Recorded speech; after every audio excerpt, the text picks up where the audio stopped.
change of country for part two of our programme. Welcome back and welcome to France, the veritable farm of Europe. It's also the biggest recipient of European subsidies via the Common Agricultural Policy. Well, for the current funding period, that means close to €9 billion worth of money. But French farmers are struggling too. Their income's between 35 and 45% lower than the European average. And farmer suicides are a national scandal. Well, let's go first then and meet the French Agriculture Minister, Stéphane Travert.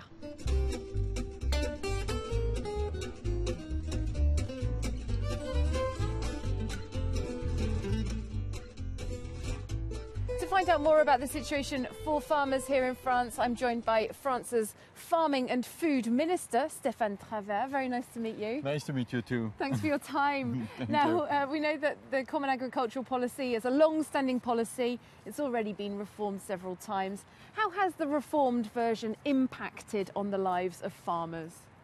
The original idea of the CAP was to guarantee a portion of income for farmers to help them invest and innovate. During the different crises we've been through, in the meat and milk sectors, for example, with the question of price volatility, France has found that this has not allowed us to achieve that income stability.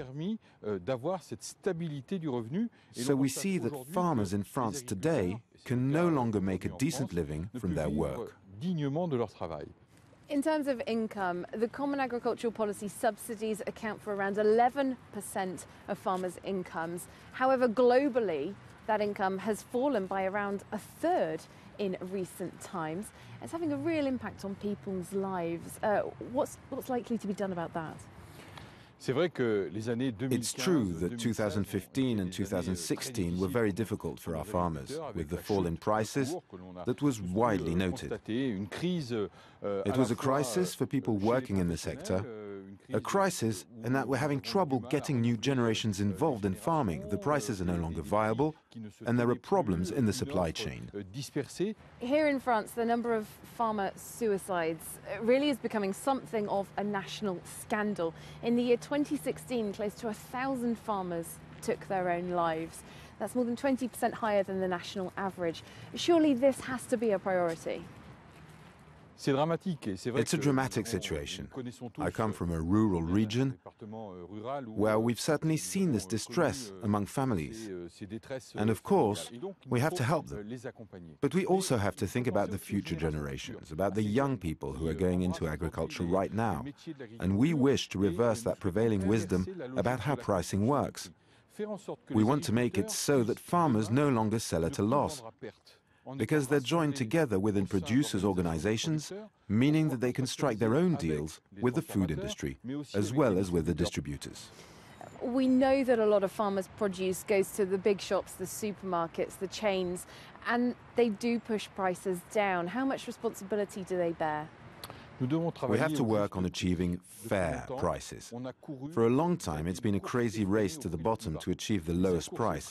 And this race has done harm to our farming industry.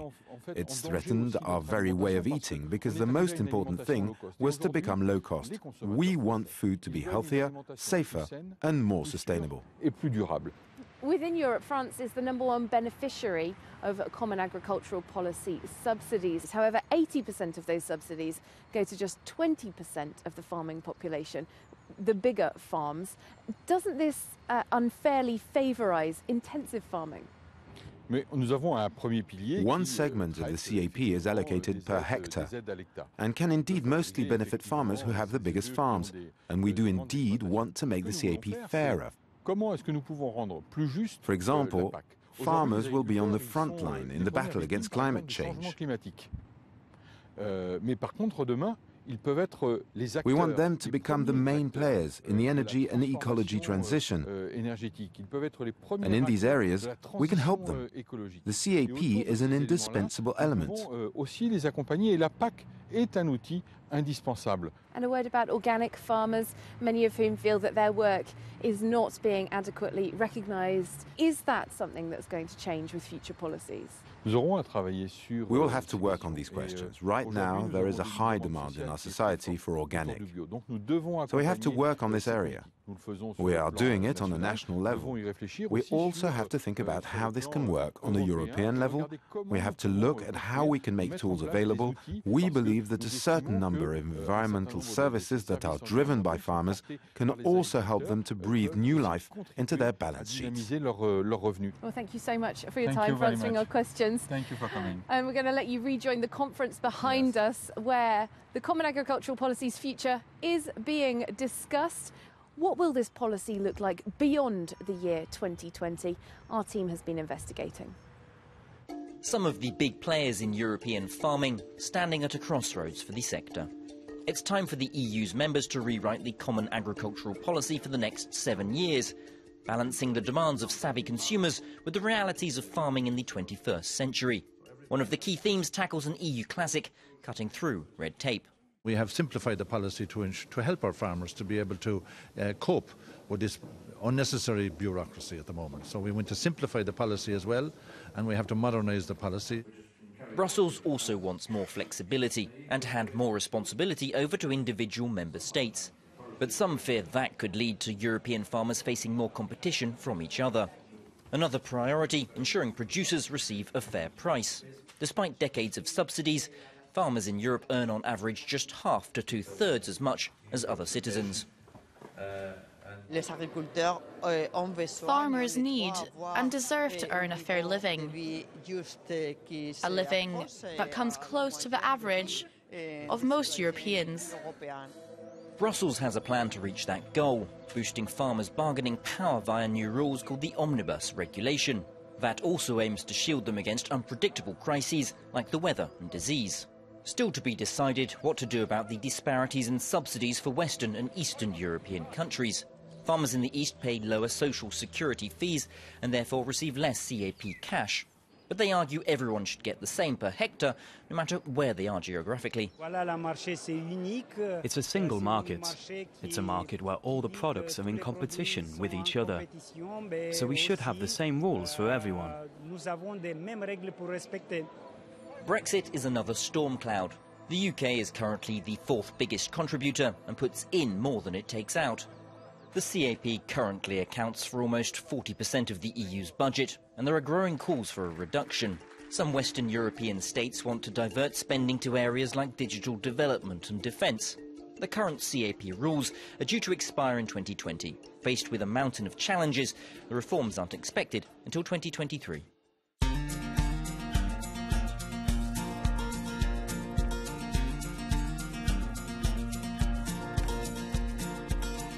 Well, you find us now in a rather picturesque field of vines. We've travelled around 800 kilometres south of Paris down to Narbonne on the Mediterranean to meet one of the participants from that conference up in Paris, here in his home region. Eric Andrieux, MEP, thanks for being with us. Hey.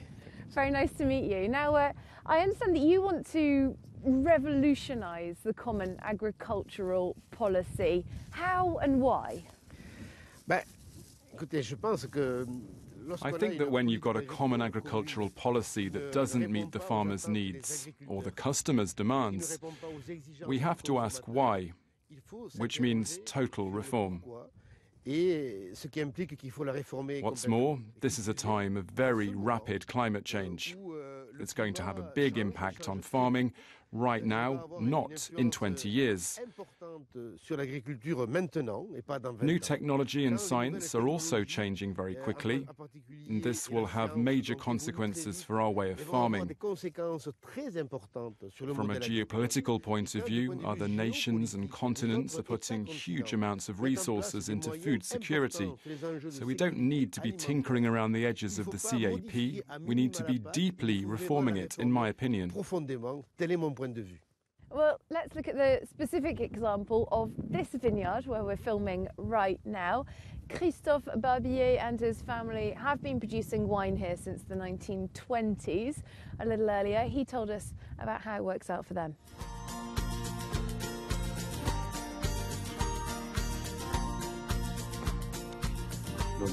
I have 23 hectares of land where I grow vines. Half of our wine has the protected origin label. The other half is our cheaper Vin de Pays wine. We make white, red, and rosé varieties. 150,000 bottles a year. We have one vineyard employee. Otherwise, it's just my wife and myself, plus our daughter, who's getting started in the business, and 3 people who run the shop.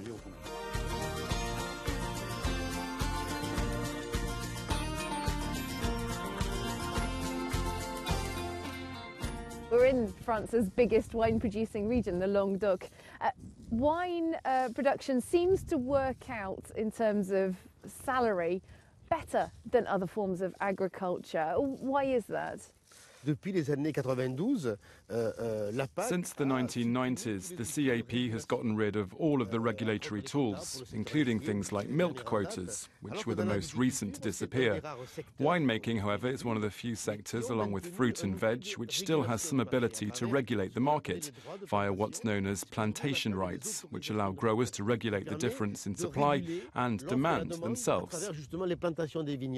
What about the difference between the large and the small producers, though? There does seem to be a perception, at least, that these smaller agricultural producers are getting a less good deal out of the common agricultural policy. Is that the case, that the CAP works out better for the big farming industry? I think that not all farmers need public help. And if we want a farming sector that's good for health and for the environment and that creates jobs, we need to head into more family-style farming. It's the most resilient type of farming. It creates the most jobs, it makes the best quality produce, and works most in harmony with the environment, so it deserves the most help, rather than helping large-scale farms. We have to move away from this industrial and intensive farming, which consumers themselves tend to push back against. Well, thank you so much for talking to us, Eric Andrieux. Real pleasure to meet you here in this beautiful part of southern France. That question of the big distributors and supermarkets, their role in whether farmers get a fair salary, it is a matter of debate here in France. Our reporter Anaïs Guerra has been investigating. Competition, discounts and price wars have been a feature of sales for decades. For major retailers, undercutting your rivals is part of business. At Système U, France's 4th largest supermarket chain, they say they have little choice. At Système U, we represent around 10% of the French market. And we really can't operate outside of this competitive environment. We can't just decide on our own that this bottle of milk is worth 40 cents, for example. If our prices go up noticeably compared to our competitors, our customers tend to not come back. Last year, France launched a national food conference to try and find a balance between consumer prices and profit margins for producers. A charter of good practice was signed in November, but it remains non-binding. But for farmers who are struggling to make ends meet already, the situation needs a faster solution. If you take a litre of milk, for example, the producer only earns about 1/3 of the shelf price. For large corporations, profit margins usually hover around 22, 23 or 24%. It's usually quite similar for all milk-based products, and the food processing industry takes about 40%. Over the past 3 years, food prices have generally gone down. We need to stop this destruction of values, which ends up penalising the farmers. So at the consumer level, we need to accept to pay 1, 2 or 3% more for food-related products.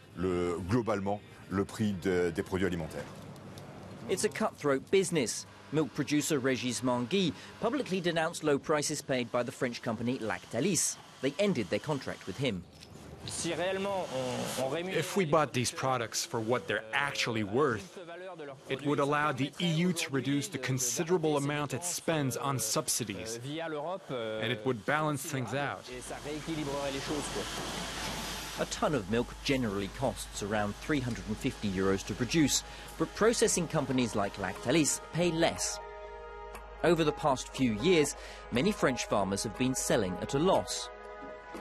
But unlike many others, Régis Mangui now has a safety net for the next 5 years.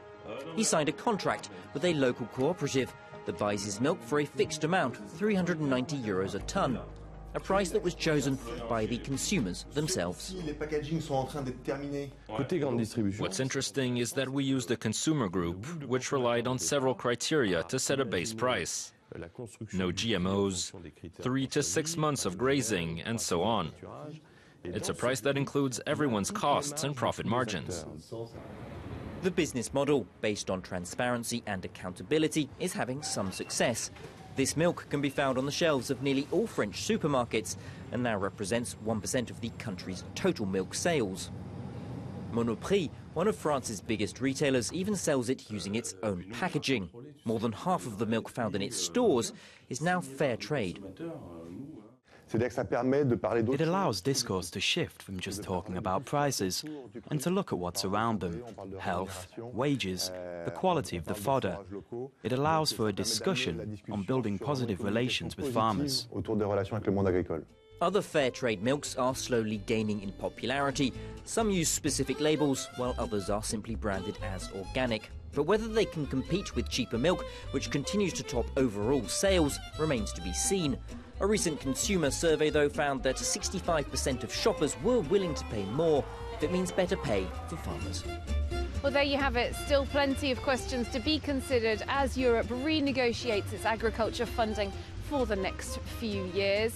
For now, though, that's it from us. Thanks very much for watching the programme, and we'll see you very soon on France 24 for more European news coverage.